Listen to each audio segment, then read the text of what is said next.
우리의 삶에 때로 고난과 시련을 허락하시지만 거기엔 분명한 하나님의 거룩한 뜻이 있는 것이고, 더 멀리 내다볼 때 거기엔 하나님의 가장 선한 계획과 선물이 포함되어 있다라는 겁니다. 너무 이해되지 않을 수도 있습니다. 그런데 고난 중에 우리가 붙들고 있어야 될 믿음이 하나 있는데, 하나님께서 우리에게 고난을 주셨다면 거기엔 분명 하나님의 거룩한 뜻과 계획과 선물이 있을 것이다라는 겁니다. 땅바닥을 기어다니는 개미가 우리 인간의 생각을 다 헤아릴 수 없듯이 하나님의 생각의 깊이와 넓이를 우리의 작은 이 마음으로 어찌 다 이해할 수 있겠습니까? 내 작은 머리로 하나님의 그 큰 계획을 어찌 다 헤아릴 수가 있겠습니까? 팀 켈러가 이런 말도 했습니다. 크리스천은 바라는 대로 일이 흘러가지 않는 상황에서도 주님을 믿고 의지해야 한다. 우리가 해야 할 일은 하나님의 계획을 다 이해하려고 할 필요 없어요.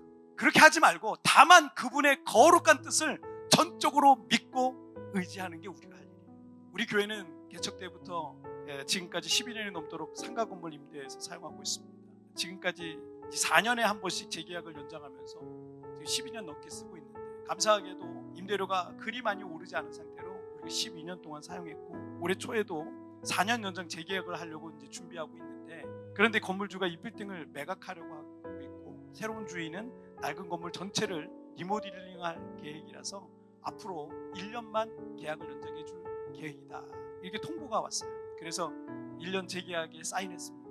그래서 1년 뒤에 어쩔 수 없이 새로운 교회 공간을 찾아서 성전을 이전해야 됐어요.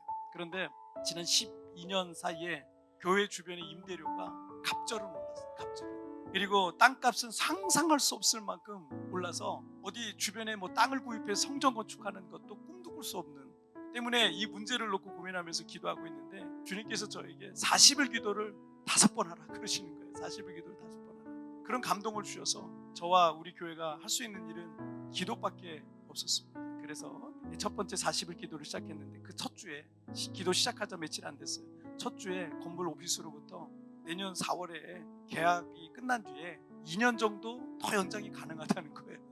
그래서 당장 1년 뒤에 이사해야 될 줄 알았는데 40일 기도하자마자 추가로 2년, 그러니까 총 3년 동안 연장이 가능해진 겁니다. 조급하던 마음이 조금은 좀 가벼워졌습니다. 두 번째 40일 기도를 시작하는데, 성전을 이전을 위한 특별 기도, 뭐 이런 종류의 기도가 나오지 않고 하나님이 찾으시는 예배자, 이런 주제를 저에게 또 주시는 거예요. 그래서 그런 주제에 온 교회가 마음을 집중하고 40일 동안 예배했습니다. 그런데 이 기간에 성도들이 얼마나 은혜로 충만해지는지, 교회 가운데 성령으로 얼마나 충만해지는지, 많은 성도들도 새롭게 교회에 등록하시기도 했고요. 제가 지난 13년 동안 우리 교회를 목회하면서 우리 교회 안에서 영적인 분위기가 이렇게 좋은 때가 없었어요. 이렇게 충만한 모습을 본 적이 별로 없습니다. 기도회에 참석하는 성도의 수도 눈에 띄게 많았어요.